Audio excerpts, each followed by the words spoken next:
Pemirsa Selebis TV yang dimuliakan Allah SWT, masih kita melanjut tugas daripada orang tua, kewajiban orang di dalam rumah untuk membina anak yang mencintai Al-Quran.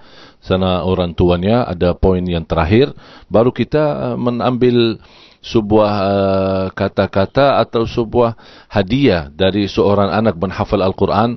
Apa yang perlu disampaikan, apa yang kira-kira nasihat, pesan-pesan untuk anak-anak kita supaya insyaAllah menjadi menghafal Al-Quran. ممكن تواصل؟ نعم. نتحدث عن الأبوين وركن الأبوين بالنسبة لمشروع تبارك. تحدثنا عن النقطة الأولى وهي المقابلة الشخصية. تحدثنا أيضا عن النقطة الثانية وهي المادة المساعدة للمنزل المتألفة من مجموعة من الاسطوانات وكتاب مصور، وفيها برضك المكافأة بالنسبة للأطفال. نتحدث عن أمر آخر هام وهو حاجة يطلق عليها سلسلة المعلومات الإرشادية للأبوين خاصة وللمربين عامة.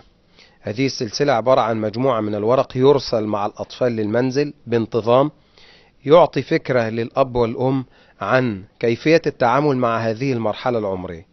شعار هذه السلسلة التعليمية والسلسلة الإرشادية للأبوين قول الله عز وجل: وليخشى الذين لو تركوا من خلفهم ذرية ضعافا خافوا عليهم فليتقوا الله وليقولوا قولا سديدا.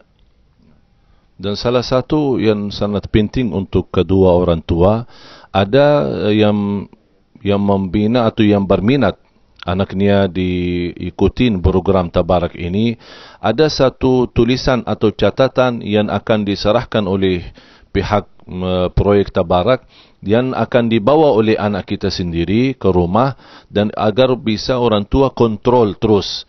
Jadi ada sebuah ikatan di sini. Jadi bukan hanya tugas seorang guru saja, tapi ada kewajiban besar. Orang tua itu mesti mengikuti kontrol oleh catatan atau laporan yang senantiasa dibawakan oleh anaknya sendiri daripada sekolahannya atau dari tempat belajarannya, bawa pulang ke rumahnya. Di situlah ada beberapa poin-poin yang mereka mesti fahami, yang mereka mesti belajari, yang mereka mesti hafal.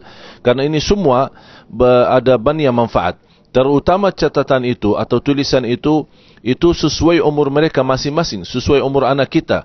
Jadi misal ada catatan 2 tahun, beda lagi kalau sudah 3 tahun, beda lagi kalau sudah 4 tahun, dan seterusnya.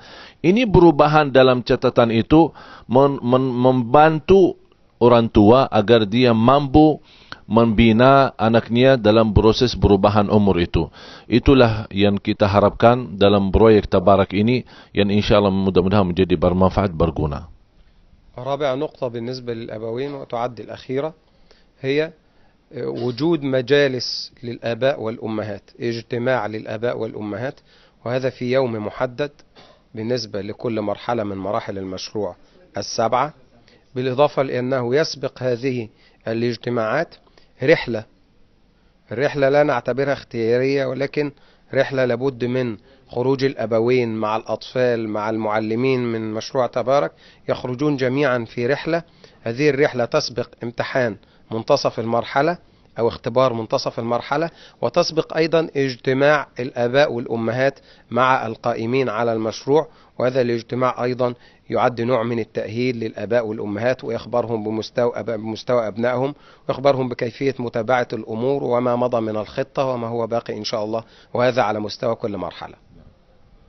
Ada juga yang terakhir bagi orang tua, ada sebuah pertemuan antara rumah tangga dan sekolah atau dan program Tabarak ini, agar senantiasa ya boleh sebulan sekali, bisa jadi setiap 3 bulan sekali, supaya kehadiran orang tua ke tempat belajaran anaknya itu membantu mensupport anaknya supaya ini ada perhatian yang luar biasa daripada orang tua. Inilah juga salah satu penting. Artinya 7 tahapan dalam proses belajar proyek Tabarak ini, ada 7 tahapan yang memang kami tidak sempat menyampaikan seluruhnya. Ini baru 4 poin saja, ada banyak-banyak hal yang lain. Ini menjadi dalam 7 tahapan itu, insyaAllah anak kita kalau mulai menghafal atau mulai dibina atau mulai mempelajari Al-Quran sejak umur 2 tahun, insyaAllah dijaminkan 5-6 tahun dia sudah mampu menghafal Al-Quran. Artinya sebelum dia masuk SD sudah hafal Al-Quran 30 juz. Coba bayangkan, ini sebuah karunia yang luar biasa bagi kita. Kalau bisa kita menwujudkan di kota Makassar ini ribuan, malah ratusan ribu anak-anak kita yang menghafal Al-Quran.